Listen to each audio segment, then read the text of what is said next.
Good morning, friends. Welcome back, all of you. In this video, we are going to discussing some various important question for mains and prelims for UPSC and various other competitive examination. It would be in Hindi medium. So let's start without dealing. So let's start one by one question on the screen.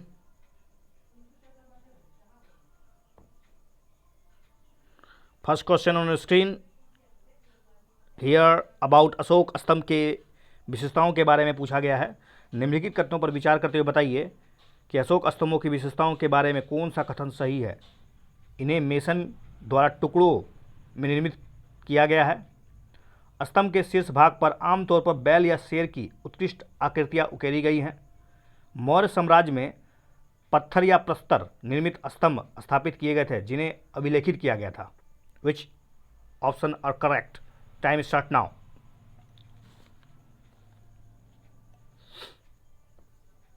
Let's see. पहला सही जवाब A is the right answer. 2 and 3 you know about that. मेसन के टुकड़ों द्वारा निर्मित नहीं किया गया अशोक स्तंभ, बल्कि ये एक ही पिलर्स पर खड़ा किया गया है।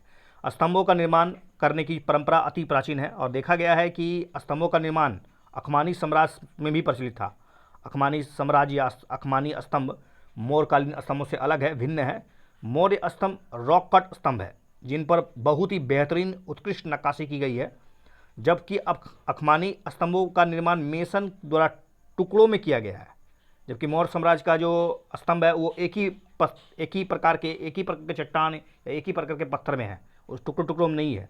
मौर्य साम्राज्य के पत्थर निर्मित स्थापित स्तंभ जिनमें स्तंभ के शीर्ष भाग पर बैल, शेर, हाथी आदि की उत्कृष्ट आकृतियाँ उकेरी गई है, ये सभी आकृतियाँ ओजस्वीपूर्ण है।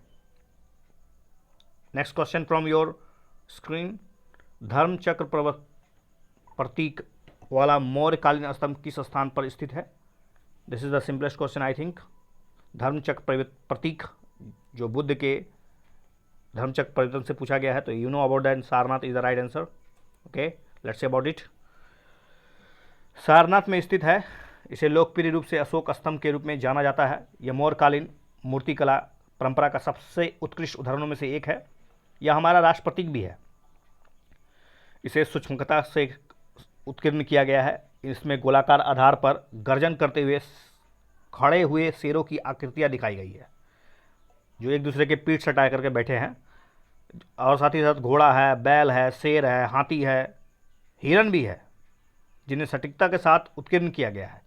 यह मूर्तिकला तकनीक के उत्कृष्ट कार्य को प्रदर्शित करता है। धर्मचक्र परिवर्तन बुद्ध द्वारा प्रथम उपदेश का प्रतीक।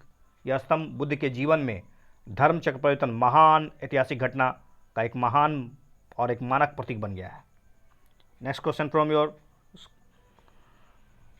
आर्ट्स। नालंदा महाविहार के बारे में निम्नलिखित कथनों पर विचार करते हुए बताइए कि कौन सा कथन सही है। इसे मूल रूप से गुप्त वंश के सम्राट कुमारगुप्त प्रथम के द्वारा निर्मित किया गया।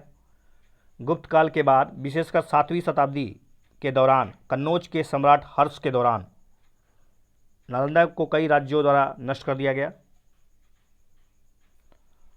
और ह्वेनसोंग और फाहियान दोनों चीनी यात्रियों ने नालंदा का अध्ययन किया था। Okay, you got the answer I think. C is the right answer. 1 and 3। 2 is absolutely incorrect statement. Bharat में मगध यानी आधुनिक बिहार के प्राचीन राज्यों में नालंदा महाविहार एक विशाल और श्रद्धेय बौद्ध मठ है। मूल रूप से इसका निर्माण गुप्त वंश के सम्राट कुमारगुप्त प्रथम के द्वारा करवाया गया था, लेकिन गुप्त काल के दौरान बाद में इसका और भी विस्तार हुआ। गुप्त काल के बाद नालंदा में कई राजाओं ने, विशेषकर 7वीं सदी के दौरान कन्नौज के सम्राट हर्ष के शासनकाल में, इसका निर्माण कार्य जारी रहा। ह्वेनसोंग और फाहियान दोनों चीनी तीर्थयात्रियों ने नालंदा में अध्ययन किया और यहाँ के रहन सहन और उसका जीवन का वर्णन भी किया। Next question from in screen. कौन सा महत्वपूर्ण प्राचीन बंदरगाह शहर है? कांची, मदुरा, करगलकोल और मुजिरिस।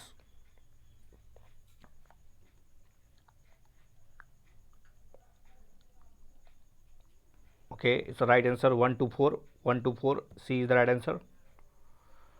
कांची को तमिलनाडु में कांचीपुरम के नाम से जाना जाता है। 600 ईसा पूर्व से लेकर 300 ईस्वी ईसा पूर्व स्थित रहा। यहाँ पर चीनी लोग विदेशी जहाज़ों में मोती, दुर्लभ पत्थर, कांच खरीदने आते थे और बदले में सोना और रेशम बेच देते थे।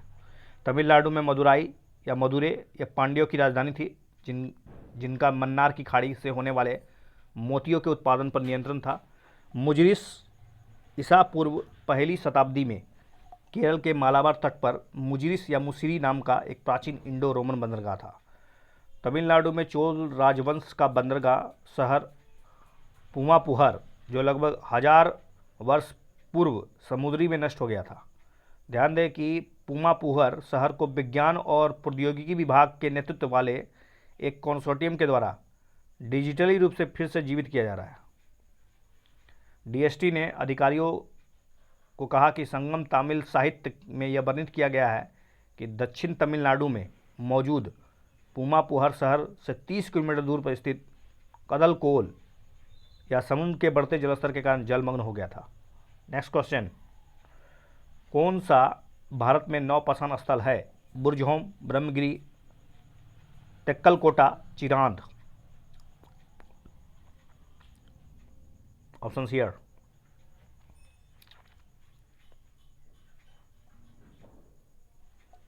Okay, right answer is the D, 1, 2 and 3, 4। भारतीय उपमहाद्वीप में नौपाषाण कृषि बस्तियों में एक मेहरगढ़ है। यह बलूचिस्तान पठार के पूर्वी किनारे पर है। सिंधु की एक सहायक नदी बोलन नदी पर स्थित है। और भी नौपाषाण स्थलों में कश्मीर में गुफा या गुफ्रकाल, बुर्जहोम, उत्तर प्रदेश की बेलन नदी घाटी में स्थित महागारा, चौपानी मांडो, कोल्डी हवा, बिहार में चिरांद, दक्षिण भारत में नौपाषाण में आंध्र प्रदेश में कोडेकल, उतनूर, नागार्जुनकोंडा, पालावोय, कर्नाटक में मास्की, नरसीपुर, सोन, ब्रह्मगिरी इत्यादि। नेक्स्ट क्वेश्चन फ्रॉम भारत में संसदीय प्रणाली की शुरुआत भारत परिषद अधिनियम 1861 से शुरू की गई। चार्टर अधिनियम 1833 द्वारा भारतीय सिविल सेवा के संबंध में मैकाले समिति की नियुक्ति की अनुशंसा की गई थी। चार्टर अधिनियम 1833 द्वारा बॉम्बे और मद्रास के राज्यपालों को विधायी शक्तियों से वंचित कर दिया गया था। साथ ही साथ भारत के गवर्नर जनरल को संपूर्ण ब्रिटिश भारत के विशेष विधायी शक्तियाँ प्रदान की गई थी। इनमें से कौन सा कथन सही है? 1, 2, 3, कोई नहीं।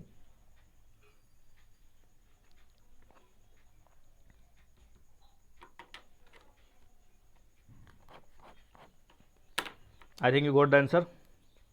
इसका सही जवाब है केवल 3 सही है। भारत में संसदीय प्रणाली की शुरुआत चार्टर अधिनियम 1833 से मानी जाती है, ना कि 1861 से। ओके, संसदीय प्रणाली की शुरुआत चार्टर अधिनियम 1833। पहली बार गवर्नर जनरल की परिषद के विधायी और कार्यकारी कार्यों को पृथक किया गया था। इसके तहत विधान परिषद में 6 नए सदस्यों विधान पार्षद को शामिल करने का भी विचार किया गया था। चार्टर अधिनियम 1853 द्वारा भारतीय सिविल सेवा के संबंध में मैकाले समिति की नियुक्ति की गई थी, ना कि 1833 में। ओके, चार्टर अधिनियम 1853 भारतीय सिविल सेवा के संबंध में मैकाले समिति की नियुक्ति की अनुशंसा की गई थी। नेक्स्ट क्वेश्चन ऑन स्क्रीन, संविधान में श्रम अधिकारों की अभिव्यक्ति की गई है। नीति निर्देशक तत्वों के माध्यम से निम्नलिखित में किस तरीके से श्रम कल्याण को सुनिश्चित किया गया है? पहला ऑप्शन, इनमें कार्य और मातृत्व राहत के लिए उचित और मानवीय परिस्थितियों के संबंध में प्रावधान किए गए हैं। ये सरकार को उद्योगों के प्रबंधन में श्रमिकों की भागीदारी को सुनिश्चित करने के लिए कदम उठाने हेतु अधिकृत करता है। कौन सा ऑप्शन सही है? I think this is simple question and you got the answer. इस डीपीएसपी में क्या क्या ये जिक्र है कि नहीं? चलिए, C is the right answer.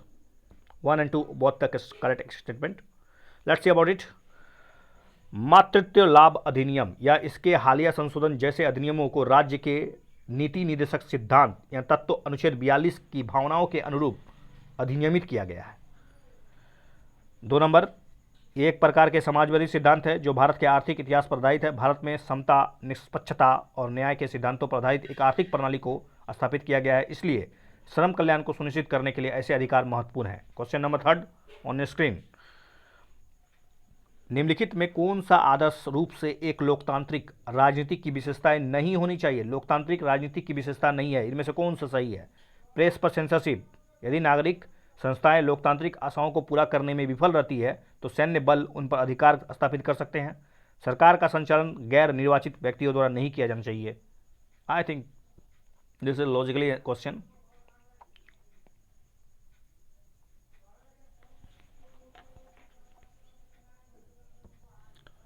Okay, इसका सही जवाब है A is the right answer, because you know about that नहीं होने चाहिए, पूछा गया था। लोकतंत्र सरकार का एक रूप है जो लोगों को अपने शासक को चुनने की अनुमति प्रदान करता है। लोकतंत्र में केवल लोगों द्वारा चुने गए नेताओं को ही देश पर शासन करना चाहिए। साथ ही साथ लोगों को अभिव्यक्ति की स्वतंत्रता, संघ बनाने की स्वतंत्रता, विरोध करने की स्वतंत्रता होनी चाहिए। अतः विकल्प 1 और 2 मूल सिद्धांतों के विपरीत है। Fourth question on your screen, Bharat के संविधान में उल्लेखित राज्यपाल के पद के बारे में विचार करते हुए बताइए कौन सा कथन सही है? उसका पद संवैधानिक रूप से केंद्र सरकार के अधीन है, अधीनस्थ होता है। किसी विशेष राज्य के राज्यपाल उस राज्य से संबंध नहीं होने चाहिए। और तीसरा है, भारत के राष्ट्रपति को उस राज्य के राज्यपाल की नियुक्ति करने से पहले राज्य के मुख्यमंत्री से परामर्श करना चाहिए। ये चाहिए शब्द है, कौन सा कथन सही है?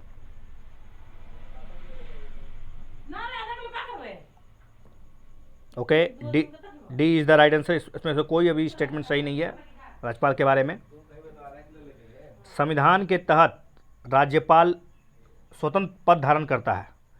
राज्यपाल के रूप में किसी व्यक्ति की नियुक्ति की केवल दो निहिताएं हैं। एक तो वो भारत का नागरिक होना चाहिए और 35 वर्ष उनकी आयु पूरी होनी चाहिए। इसके अतिरिक्त जितनी भी बातें बताई गई है वो सिर्फ और सिर्फ पार्टियां हैं, कन्वेंशन है, ये कहीं जिक्र नहीं है। कई वर्ष के दौरान इसमें मतलब एक तरह से मान लिया गया कि ये सही है। जब किसी आप राज्यपाल को नियुक्त कर रहे हैं तो इस बात का ध्यान रखना चाहिए कि वो बाहरी व्यक्ति हो, अर्थात उस राज्य का से संबंधित नहीं होना चाहिए, उसे नियुक्त करना चाहिए ताकि वह स्थानीय राजनीति से मुक्त होकर निष्पक्ष रूप से कार्य कर सके। दूसरा है कि राज्यपाल की नियुक्ति करते समय राष्ट्रपति को संबंधित राज्य के मुख्यमंत्री से एटलीस्ट परामर्श तो कर ही लेना चाहिए ताकि राज्य में संवैधानिक तंत्र का सुचारू रूप से संचालन हो पाए। हालांकि कुछ मामलों में दोनों प्रॉपर्टियों का उल्लंघन लगातार किया जाता रहा है। Fifth question on your screen, राज्य विधानमंडल द्वारा पारित किसी विधेयक को राज्यपाल को भेजा जाता है तो वो राज्यपाल क्या क्या कर सकता है बताइए? पहला, विधेयक पर अपनी सहमति रोक सकता है। राज्य विधायिका के पुनर्विचार हेतु धन विधेयक सहित विधेयक को लौटा सकता है। धन विधेयक सहित लौटा सकता है, ध्यान रहे, राष्ट्रपति के विचारात विधेयक को सुरक्षित रख सकता है। I think this is the simple question and you got the answer. You can eliminate the option. Okay, this is the simple, so I got the answer. 1 and 3 is the right answer because you know about that. धन विधेयक के बारे में उसकी उतनी power नहीं है। राज्य विधायिका द्वारा पारित कोई भी विधेयक जबकि राज्यपाल के पास जाएगा तो राज्यपाल के पास क्या क्या है देखिए। एक तो वो विधेयक पर अपनी सहमति दे दे, चलिए कानून बन जाएगा उसके बाद। दूसरा, विधेयक पर अपनी सहमति रोक दे, या फिर राज्य विधायिका को विधेयक यदि यह धन विधेयक नहीं है तो पुनर्विचार के लिए लौटा सकते हैं। हालांकि यदि विधेयक को राज्य विधानमंडल द्वारा पुनः पारित करके बिना संशोधन के या संशोधन के साथ वापस कर दिया जाता है तो राज्यपाल को अपनी स्वीकृति देना बाध्य है, अनिवार्य है, उनके पास कोई विकल्प नहीं है। राष्ट्रपति के विचार अर्थ विधेयक को आरक्षित कर सकते हैं, चाहे तो वो राष्ट्रपति के लिए सुरक्षित रख सकते हैं इस विचार को। विधेयक को ऐसे मामलों में आरक्षित करना अनिवार्य होता है जहां राज्य विधायिका द्वारा पारित विधेयक राज्य हाईकोर्ट की स्थिति के समझ किसी प्रकार का खतरा उत्पन्न कर रहा हो। इसके अलावा राज्यपाल विधेयक को आरक्षित भी कर सकता है यदि उसको लगे, यदि निम्नलिखित प्रकृति का हो विधेयक तो कि यदि उसे अल्ट्रा वायरस उत्पन्न हो अर्थात संविधान के प्रावधानों के कुछ विरुद्ध लग रहा हो, राज्य के नीति निर्देश सिद्धांतों का कुछ उल्लंघन कर रहा हो, देश के व्यापक हित के विरुद्ध हो, व्यापक राष्ट्र महत्व को क्षति पहुंचा रहा हो, और फिर अगर कहा जाए तो संविधान के अनुच्छेद 31A के तहत संपत्ति के अनिवार्य अधिग्रहण से संबंधित हो, तो ये सब सारे विधेयक पर अगर राष्ट्रपति को विचारार्थ रखा जा सकता है। लेकिन जनरली ऐसा टेंडेंसी नहीं होना चाहिए राज्यपाल को, या राज्यपाल के अंदर ये गुण बिल्कुल नहीं होना चाहिए कि हर विधेयक को आप राष्ट्रपति के लिए सुपर्द कर दें। तो इससे क्या होगा, एक तरह से जो पार्लियामेंट्री सिस्टम है, जो हमारे यहाँ संघात्मक व्यवस्था है, उसका कहीं ना कहीं आप कह सकते हैं कमज़ोर स्थिति दिखेगा और राज्य जो हो कमज़ोर हो जाएगा, एकात्मक शासन दिखने लगेगा। इसलिए राष्ट्रपति के पास विचारक विधेयकों की संख्या जितनी अच्छी होगी, पार्लियामेंट्री सिस्टम और संघात्मक व्यवस्था उतना ही मजबूत होगा। नेक्स्ट क्वेश्चन ऑन स्क्रीन, आयात प्रतिस्थापन इम्पोर्ट सब्स्टिट्यूशन के अंतर्गत निम्नलिखित में कौन सा उपाय शामिल है? मतलब आप आयात मत कीजिए, आयात को रिप्लेस कर दीजिए। पहला ऑप्शन, घरेलू सरकार जो है घरेलू उद्योगों को विदेशी प्रतिस्पर्धा से संरक्षण प्रदान करती है।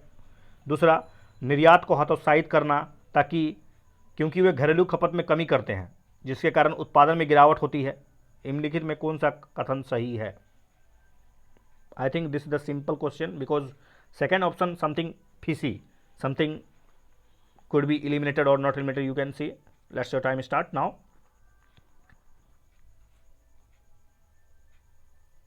Okay, only A is the right answer.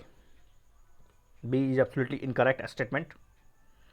आयात प्रतिस्थापन इंपोर्ट सब्सटीट्यूशन नीति का लक्ष्य जो होता है वो घरेलू उत्पादन के साथ आयात को प्रतिस्थापित करना होता है। हम लोग बाहर के सामान को ना खरीद के अपने ही घर के अंदर बनाने लगे, इसी को आयात प्रतिस्थापन कहा जाता है। उदाहरण के लिए भारत में सरकार ने घरेलू उद्योगों को विदेशी प्रतिस्पर्धा से संवर्धन और उससे बचाने के लिए बहुत से उपाय किए हैं ताकि आयात की जाने वाली वस्तुओं पर घरेलू उत्पादन मतलब उसका उत्पादन किया जा सके। आयात संरक्षण के लिए दो प्रकार है, एक टैरिफ, दूसरा कोटा। सबसे अच्छा उदाहरण है भारत के लिए आयात के बजाय make in India. Mobile phone जैसी वस्तुओं और सेवाओं का निर्यात करने वाली फर्म भारत में एफडीआई के बाद इनका निर्माण स्वयं करेगी। इससे आयात में कमी आएगी, घरेलू स्तर पर निर्माण आधार को मजबूत मिलेगा, खुद भारत के लोगों को रोजगार मिलेगा, एफडीआई आएगी और आपका करंट अकाउंट डेफिसिट जो है और बैलेंस ऑफ पेमेंट जो होगा बेहतर मजबूत हो पाएगा। ये सारी बातें that's related to your economics topics. When you analyse balance of payment there is a two type of account, capital account, current account. You know about that. Current account deficit always Bharat का एक मतलब कह सकते हैं कमजोरी है। Current account deficit हमेशा अक्सर 2-3 वर्षों को छोड़ दिया जाए तो लगातार ये नेगेटिव रहा है, जो चिंता का विषय है। और अगर इस प्रकार के टैरिफ और कोटा लगाया जाता है तो इससे कहीं ना कहीं भारत की खुद की मजबूती होगी। Bharat next question on screen, SDR यानी विशेष आहार अधिकार के बारे में विचार करते हुए बताइए क्या है एसडीआर। एसडीआर आईएमएफ द्वारा निर्मित है, प्रशासित है, एक अंतर्राष्ट्रीय आरक्षित परिसंपत्ति है। एसडीआर का उपयोग स्वतंत्र रूप से उपयोग करने योग्य मुद्राओं के लिए किया जाता है। एसडीआर जमा बढ़ाने के लिए किसी राष्ट्र के स्वर्ण भंडार रखना अनिवार्य होता है। एसडीआर आईएमएफ पर एक प्रकार का वित्तीय दावा होता है क्योंकि इसमें अधिकांश अंतर्राष्ट्रीय संगठनों को द्वारा स्वीकार कर लिया जाता है। Options here and time start now.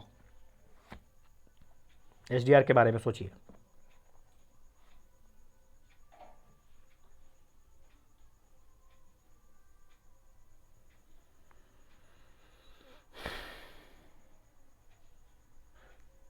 Okay, A is the right answer 1 and 2। विशेष आहरण अधिकार स्पेशल ड्रॉइंग राइट्स एसडीआर को आईएमएफ 1969 में Bretton Woods fixed exchange system के संदर्भ में एक पूरक अंतर्राष्ट्रीय आरक्षित परिसंपत्ति के द्वारा मतलब निर्माण किया गया। Brayton would fixed exchange system के द्वारा ही एक पूरक अंतर्राष्ट्रीय आरक्षित परिसंपत्ति है ये। इस प्रणाली में शामिल होने वाले देश को सरकारी या फिर केंद्र बैंक द्वारा स्वर्ण और व्यापक रूप से इसको स्वीकार विदेशी मुद्राओं का अधिकृत भंडार रखने की आवश्यकता होती है। इसका उपयोग विदेशी मुद्रा बाजारों में घरेलू मुद्रा को खरीदने के लिए किया जा सकता है, जैसा कि विनिमय दर को बनाए रखने के लिए आवश्यक होता है। एसडीआर मूल्य 5 प्रमुख मुद्राओं की एक समूह है जिसमें अमेरिकी डॉलर है, यूरो है, चीनी रनबी, जापानी येन है, ब्रिटिश पाउंड स्टर्लिंग। इसके लिए स्वर्ण भंडार की जरूरत नहीं होती है। एसडीआर ना तो एक मुद्रा है और ना ही आईएमएफ पर किसी प्रकार का दावा है, बल्कि यह आईएमएफ के सदस्यों की स्वतंत्र रूप से प्रयोग करने योग्य मुद्राओं का एक संभावित दावा है। एसडीआर धारक इन मुद्राओं को अपने एसडीआर के बदले में 2 तरह से मुद्रा प्राप्त कर सकते हैं। पहला, सदस्यों के बीच स्वैच्छिक आदान प्रदान करने की व्यवस्था करके, और दूसरा, आईएमएफ ने सुदृढ़ बाह्य स्थिति वाले सदस्यों को कमजोर बाह्य स्थिति वाले सदस्यों से एसडीआर खरीदने के लिए अधिकृत कर दिया है। थर्ड क्वेश्चन ऑन स्क्रीन, राजकोषीय समेकन फिस्कल कंसोलिडेशन। तो फिस्कल कंसोलिडेशन का सर्वश्रेष्ठ वर्णन कौन सा है इसमें से?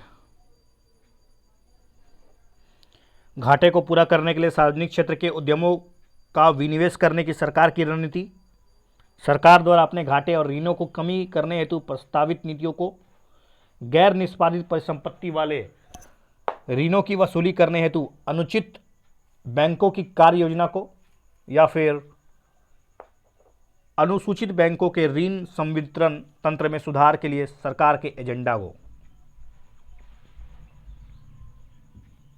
Okay, I think you got the answer, B is the right answer. राजकोषीय समेकन, फिस्कल कंसोलिडेशन से तात्पर्य सरकारों द्वारा अपनाई गई उन नीतियों से है ताकि अपने घाटे और ऋण की कमी की जा सके। राजकोषीय समेकन एक ऐसी प्रक्रिया है जिसमें सरकार की राजकोषीय स्वास्थ्य में सुधार किया जाता है और यह राजकोषीय घाटे में कमी को प्रदर्शित करता है। बेहतर कर राजस्व प्राप्ति और बेहतर संरेखीय व्यय राजकोषीय समेकन के घटक हैं और यह स्थिति राजकोषीय घाटे के प्रबंधनीय स्तर को दर्शाता है। नेक्स्ट क्वेश्चन ऑन स्क्रीन, गैर बैंकिंग वित्तीय कंपनियों के बारे में कथनों पर विचार करते हुए बताइए कि कौन सा कथन इसमें से सही है। एनबीएफसी भुगतान और निपटान प्रणाली का हिस्सा नहीं होती है और साथ ही साथ स्वयं पर आहरित चेक जारी नहीं कर सकती है।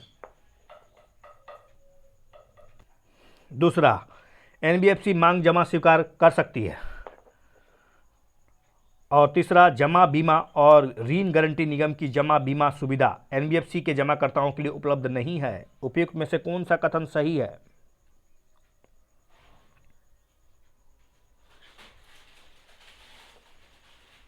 Okay, I think there is a hint 2 is incorrect, so you can easily eliminate C is the answer, क्योंकि एनबीएफसी मांग जमा स्वीकार कर सकती है, ये एब्सोल्युटली गलत है।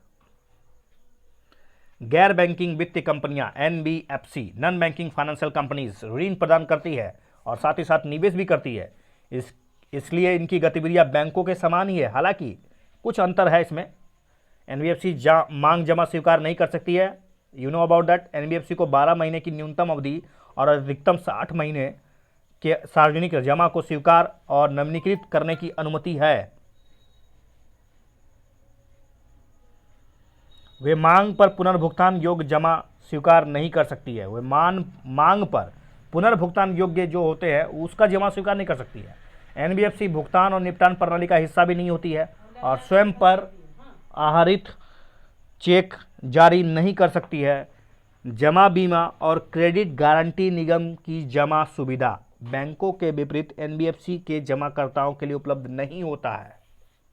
पांचवा प्रश्न आपकी स्क्रीन पर यह रहा, मंदी के संबंध में निम्नलिखित कथनों पर विचार करते हुए बताइए कि कौन सा कथन सही है। मंदी एक व्यापक आर्थिक शब्द है जो निर्दिष्ट क्षेत्र में सामान्य आर्थिक गतिविधियों में महत्वपूर्ण गिरावट को दिखाता है। व्यय में अत्यधिक गिरावट सामान्यतः मंदी का कारण बन सकता है और भारत में स्वतंत्रता के बाद केवल एक बार उदारीकरण की प्रक्रिया के दौरान से पहले मंदी की स्थिति आई थी। अच्छा, ऑप्शन को आप एलिमिनेट करिए, आपको बहुत आसान लगेगा ये। देखिए, इसमें आपको भारत की स्वतंत्रता के बाद केवल एक बार उदारीकरण की प्रक्रिया के पूर्व मंदी थी, ऐसी कोई चर्चा ही नहीं है भारत में, कोई एक बार मंदी नहीं आया। ठीक है, इसलिए आपने 3 को एलिमिनेट किया और आप अपने आंसर पे पहुंच गए। ए इज द राइट आंसर। क्या होता है, कभी कभी आपको यह समझना होना चाहिए कि elimination method is very important method. थोड़े से चीज़ों की जानकारी आपके आंसर को सही करा सकती है। तो कोशिश ये नहीं होनी चाहिए कि हर चीज़ को रट लिया जाए, बल्कि कुछ चीज़ों को ध्यानपूर्वक सोचा जाए, उस पर विचार किया जाए और हो सकता है आपके लिए वो कभी कभी बहुत बेहतरीन तरीका होता है, इसका इस्तेमाल कीजिए। Let's say something about it. मंदी रिसेशन एक व्यापक आर्थिक शब्द है जो निर्दिष्ट क्षेत्र में सामान्य आर्थिक गतिविधि में महत्वपूर्ण गिरावट को दिखाता है।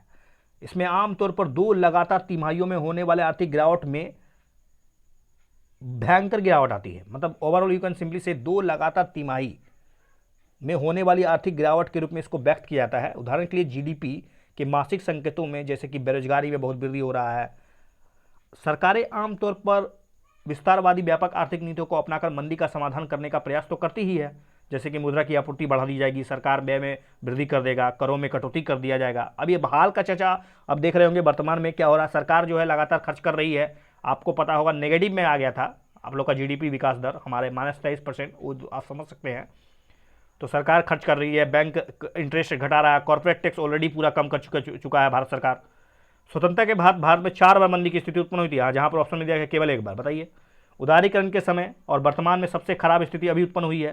क्रिसिल के द्वारा कहा गया है कि कोविड-19 लॉकडाउन के कारण चालू वित्त वर्ष में 5% तक गिरावट कर सकती है।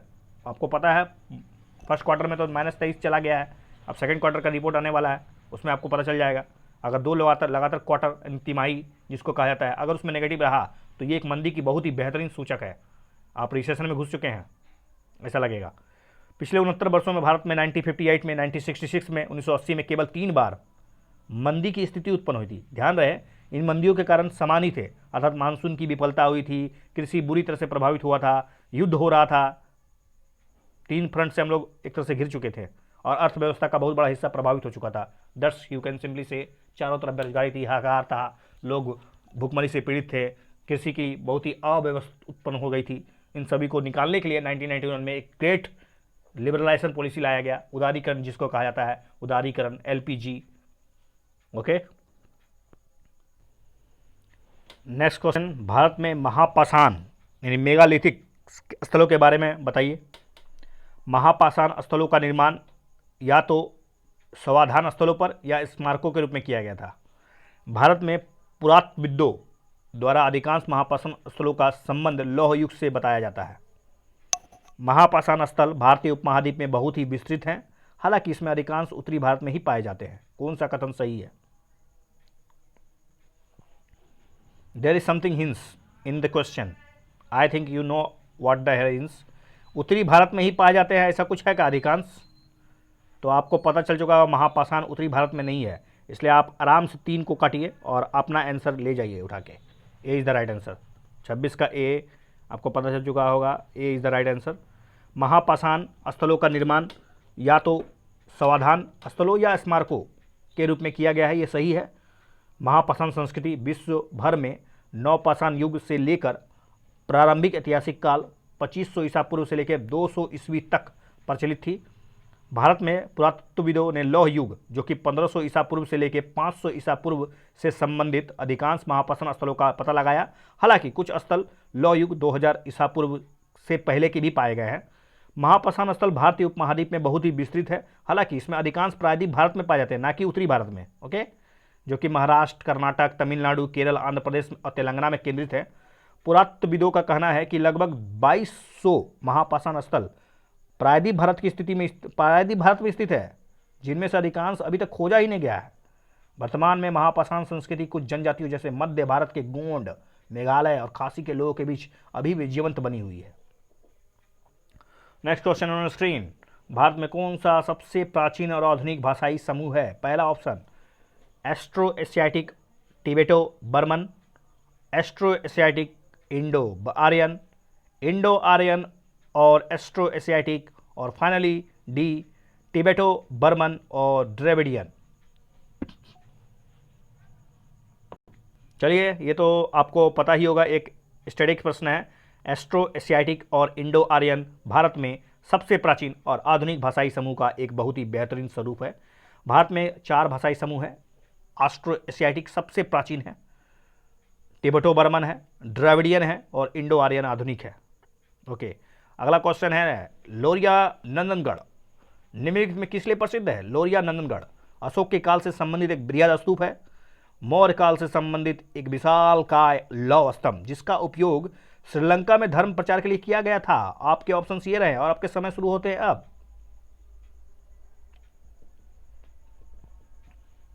चलिए, इसका सही जवाब A is the right answer,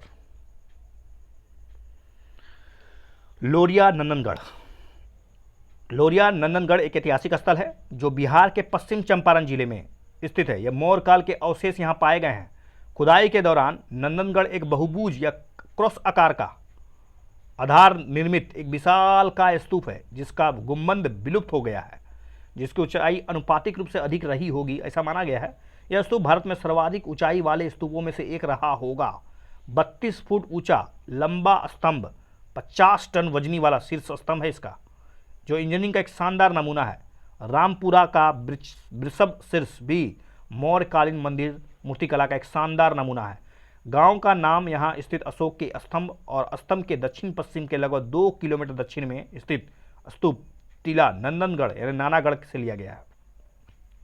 fourth question on screen, यह एक ऐसा नृत्य है जो सबसे प्रारंभिक रूप में मणिपुर में सभी शैलीगत नृत्यों का आधार था। इसका उद्गम पूर्व वैष्णव काल में हुआ था। इस नृत्य में पुजारी और पुजारीन सृष्टि की रचना का विषय वस्तु का दोबारा अभिनीत करते हैं। यह नृत्य निम्नलिखित में कौन सा है? एक है दशावतारा, कृष्णट्टम, लाई हरोबा और संकीर्तन। I think this is the simple question, but you have to know about it.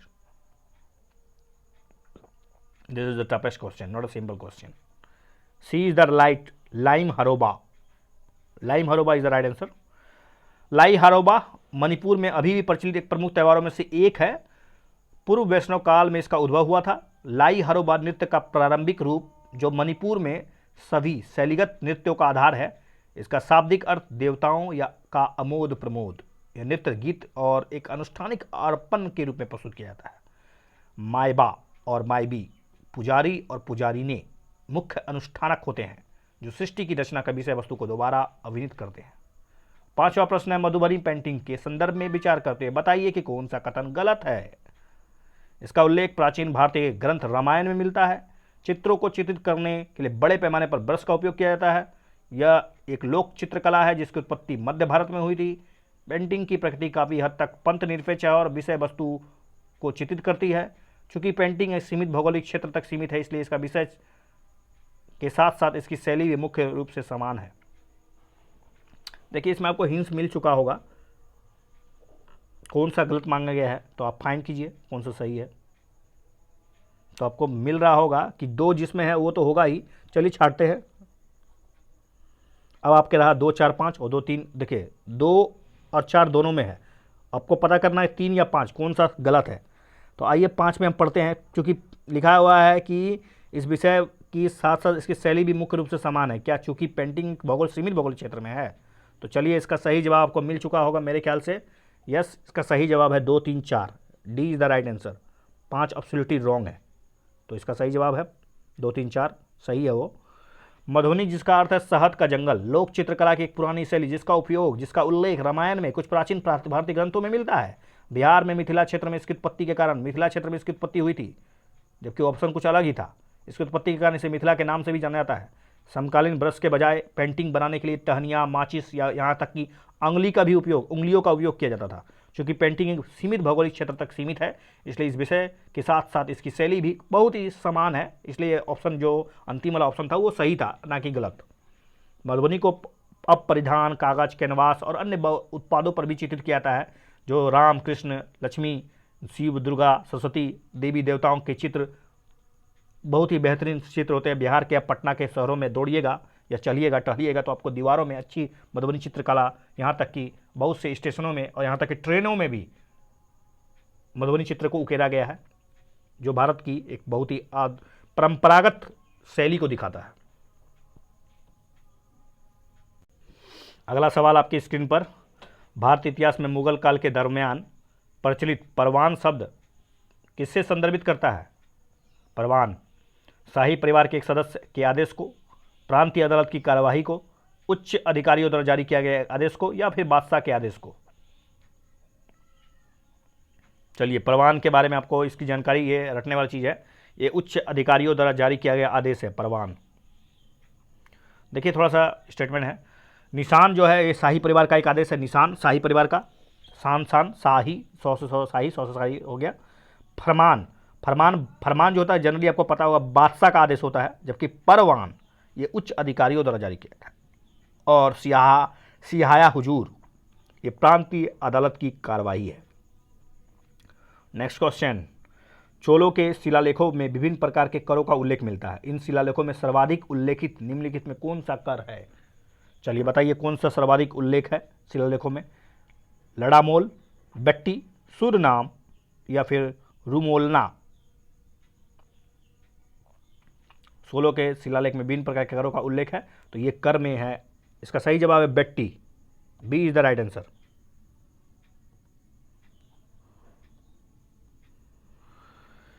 चोलों के शिलालेख में विभिन्न प्रकार के करों के लिए 400 से अधिक सूचकों व शब्द का उल्लेख किया गया है. सर्वाधिक बार जो है वो कर वो है बेट्टी, जिसे नगद के बजाय जबरन शर्म के रूप में वसूला जाता था. अर्थात जबरन शर्म और कदामाई भू राजस्व थे.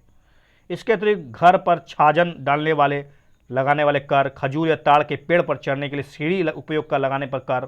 सोचिए सीढ़ी लगाने का कर लगता था. पारंपरिक संपत्ति का उत्तराधिकार प्राप्त करने के लिए दान लगने वाले उस पर भी कर लगता है. चलिए चोल शिलालेख में विभिन्न भूमियों की कई श्रेणियों का उल्लेख किया गया है. उनमें से एक है वेलन बगाई भूमि, ये वेलन बगाई भूमि क्या है बताइए, किससे संबंधित है ये? किसी स्कूल के रखरखाव के लिए दी गई भूमि है वेलन बगाई, जैन संस्थाओं को दान में दी गई भूमि है, या फिर गैर गैर ब्राह्मण किसान स्वामियों को दी गई भूमि है, या उससे संबंधित भूमि है, या खेती के लिए प्रति छोड़ी गई भूमि है? चलिए, वेलन बगाई भूमि जो है ये गैर ब्राह्मणों किसान स्वामियों को संबंधित है, गैर ब्राह्मण किसान स्वामियों से सी से है। भूमि की प्रमुख श्रेणियां थी, एक था वेलन बेगाई, ये गैर ब्राह्मण किसान स्वामियों की भूमि थी। ब्रह्मदेव, ब्राह्मण को भेंट दी गई भूमि है। शाला भोग, किसी स्कूल के रखरखाव के लिए दी भूमि, शाला पाठशाला से आया है, पाठशाला ये स्कूल से जोड़ा है, ब्राह्मण तो हो गया, आपको समझ में आएगा। देवदाना, ये मंदिरों को उपहार में दी गया है। और पलिच्छ चदबम ये जैन संस्थानों को दी गई दान में भूमि है। यंग बंगाल आंदोलन के बारे में बताइए। यंग बंगाल आंदोलन, इसने पुरानी परंपराओं और अनुचित रीति रिवाजों का विरोध किया, महिलाओं के अधिकारों की उनकी और शिक्षा की वकालत की, मूर्ति पूजा के विरोध चर्चाएं आयोजित की।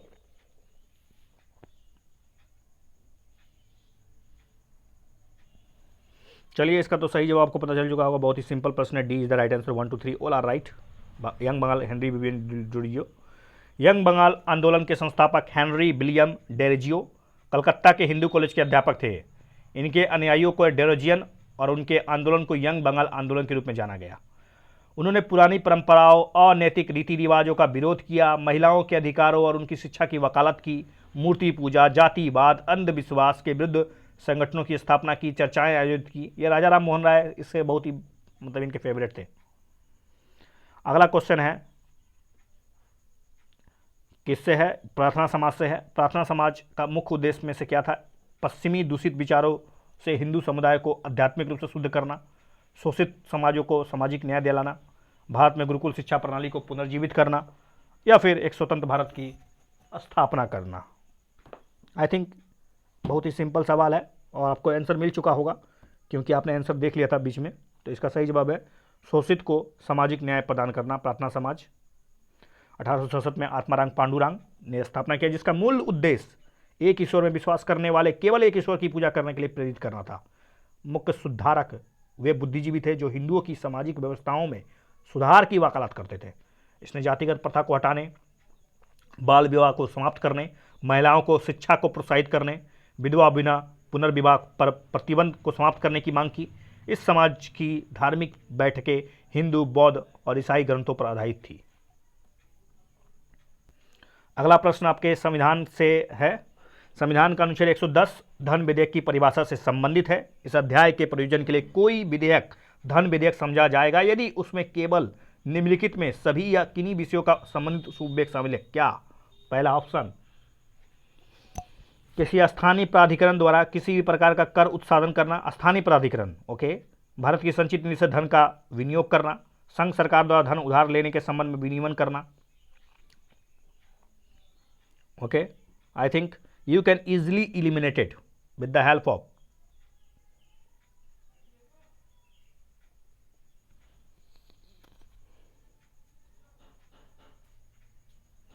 you can easily eliminate it एक। So you got the answer B is the right answer 2 and 3 because you know that स्थानीय प्राधिकरण द्वारा किसी कर का उत्साधन करना ये धन विधेयक से कोई मतलब नहीं रखता है। संविधान का अनुच्छेद 110 धन विधेयकों की परिभाषा से संबंधित है। इस अध्याय में के प्रयोजन के लिए कोई विधेयक धन विधेयक तब समझा जाएगा जिसमें कुछ निम्नलिखित विषय संबंधित है।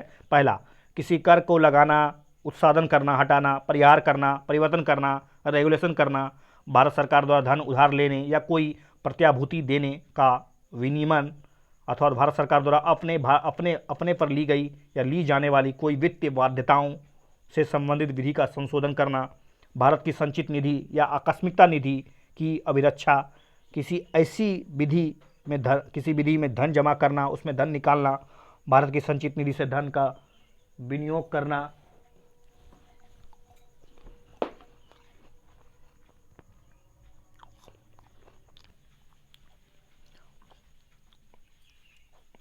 निर्गमन अथवा संघ या राज्य के लेखाओं की सम परीक्षा, भारत की संचित निधि या भारत के लोक लेखे मदों धन प्राप्त करना अथवा ऐसे धन की अभिरक्षा, उसका निर्गमन अथवा संघ या राज्य के लेखाओं की संपरीक्षा, ऊपर जितने भी निर्दिष्ट विषयों का अनुसंगिक कोई विषय हो। हालांकि कोई विधेयक केवल इस कारण धन विधेयक नहीं समझा जाएगा कि वह जुर्माना या किसी अन्य धन सस्तियों को अधिरोपण अथवा अनुज्ञप्तियों के लिए फीसों की या दी गई सेवाओं के फीसों की मांग या उनके संदाय का ओपन करता है। इसका कारण है कि धन विधेयक नहीं समझा जाएगा क्योंकि वह स्थानीय प्राधिकरण या निकाय द्वारा स्थानीय प्रयोजनों के लिए किसी कर के अधिरोपण, उसको हटाना, परिहार करना, परिवर्तन करना, उसका रेगुलेशन करना, ये ओपन नहीं आता है, स्थानीय से जुड़ा नहीं है इसका मामला। अगला क्वेश्चन है, लोकसभा के अध्यक्ष को हटाना है तो आप कैसे हटाइएगा, इसके बारे में बताइए। ऑप्शन आपके रहे, लोकसभा के कुल सदस्यों के बहुमत से पारित प्रस्ताव द्वारा, लोकसभा द्वारा विशेष बहुमत पारित प्रस्ताव द्वारा, सर्वोच्च न्यायालय द्वारा की गई जांच के द्वारा, या राष्ट्रपति के एक आदेश के द्वारा।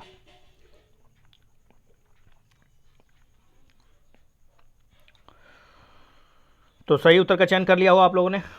आई थिंक केवल और केवल एक सही है,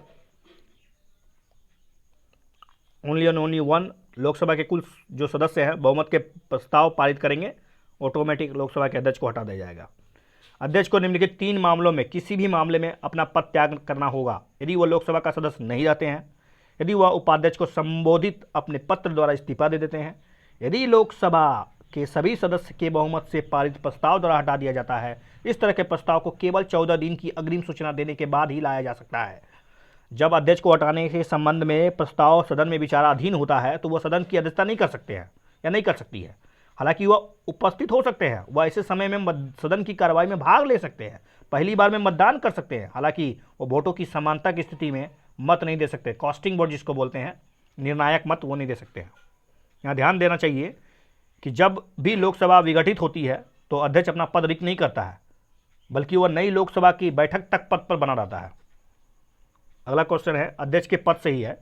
अध्यक्ष के पद के संदर्भ में निम्नलिखित कथनों पर विचार कीजिए और बताइए कि कौन सा कथन सही है। वह राष्ट्रपति के प्रसाद पर्यंत पद धारण करता है। चुनाव के समय उसे सदन का सदस्य होने की आवश्यकता नहीं है। उसका चुनाव लोकसभा और राज्यसभा दोनों के द्वारा संयुक्त रूप से किया जाता है। ओके,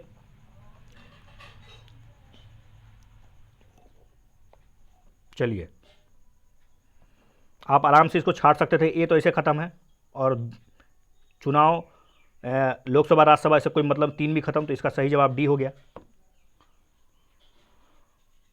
अध्यक्ष अपने पद पर तब तक बना रहता है जब तक उसे सदन का विश्वास प्राप्त होता है। उसे केवल लोकसभा द्वारा पारित संकल्प द्वारा, जैसा कि ऊपर बताया गया था थोड़ी देर पहले, लोकसभा अगर संकल्प पारित करे, 14 दिन का पूर्व नोटिस दे, लोकसभा अध्यक्ष हटाए जा सकते हैं।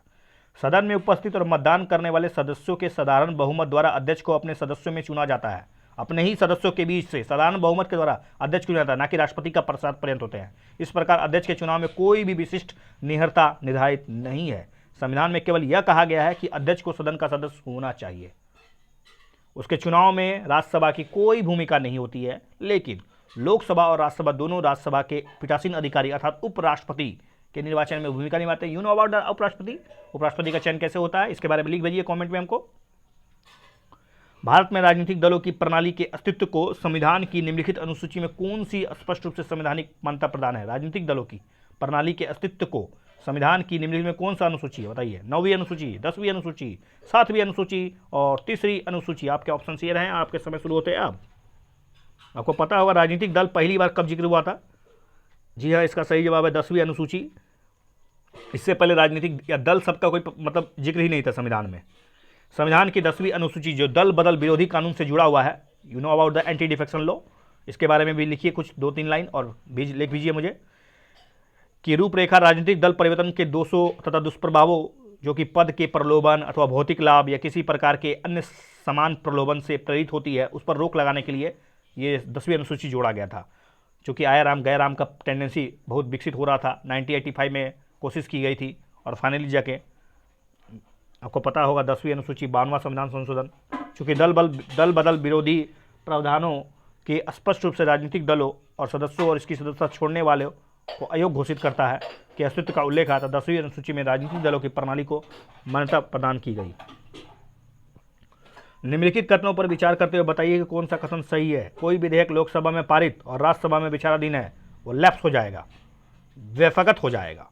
कोई विधेयक लोकसभा में पारित हो चुका है लेकिन राज्यसभा में विचाराधीन है वह व्यापक नहीं होता है। कौन सा स्टेटमेंट सही है? I think you know the answer. इसका सिंपल सा कंसेप्ट है, अगर कोई विधेयक लोकसभा से स्टार्ट हुआ हो और लोकसभा में हो या कहीं भी गया हो और लोकसभा अगर विघटित हो जाती है तो ऑटोमेटिक आप पता होगा आपको लैप्स हो जाएगा। तो इसका सही जवाब आपको पता मिल चुका होगा, A is the right answer. Lok Sabha में विचाराधीन एक विधेयक लैप्स होता है कब? चाहे उसे लोकसभा में पेश किया गया हो या राज्यसभा द्वारा प्रेषित किया गया हो। एक विधेयक लोकसभा द्वारा पारित हो लेकिन राज्यसभा में विचाराधीन हो, लैप्स हो जाएगा। लैप्स का मतलब व्यापक हो जाएगा।